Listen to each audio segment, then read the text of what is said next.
DSC రాసే ప్రతి అభ్యర్థికి కూడా అత్యంత ముఖ్యమైన టాపిక్ అయినటువంటి పర్స్పెక్టివ్ ఇన్ ఎడ్యుకేషన్కి సంబంధించి ఒక ప్రశ్న మీకోసం. ఈ వీడియోని డిఎస్సి రాసే ఎస్జిటి అభ్యర్థులు, స్కూల్ అసిస్టెంట్ అభ్యర్థులు, టీజీటీ, పీజీటీ ఇలా ఏ ఎగ్జామ్ రాసే వాళ్ళకైనా కూడా పర్స్పెక్టివ్ అనేది అత్యంత కీలకమైనది కాబట్టి ప్రతి ఒక్కరికి కూడా ఇది ఉపయోగపడుతుంది. ఇందులో భాగంగా మనం ప్రశ్న చూద్దాం. భారతదేశ చరిత్రలో ప్రజ్ఞావంతుల కాలంగా గుర్తించబడిన కాలం ఏమిటి?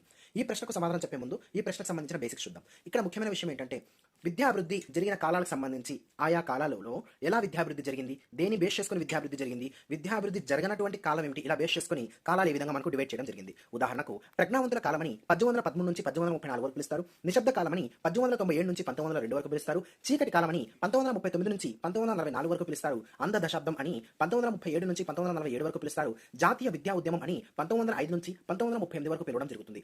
ఇలా చూసినట్టయితే ఈ ప్రశ్నకు సరైన సమాధానం భారతదేశ చరిత్రలో ప్రజ్ఞావంతుల కాలంగా గుర్తించబడిన కాలం అంటే 1813 నుంచి 1834 వరకు పిలవడం జరుగుతుంది. ఈ వీడియోని డిఎస్సి రాసే మిత్రులందరికీ కూడా ఇప్పుడే షేర్ చేయండి.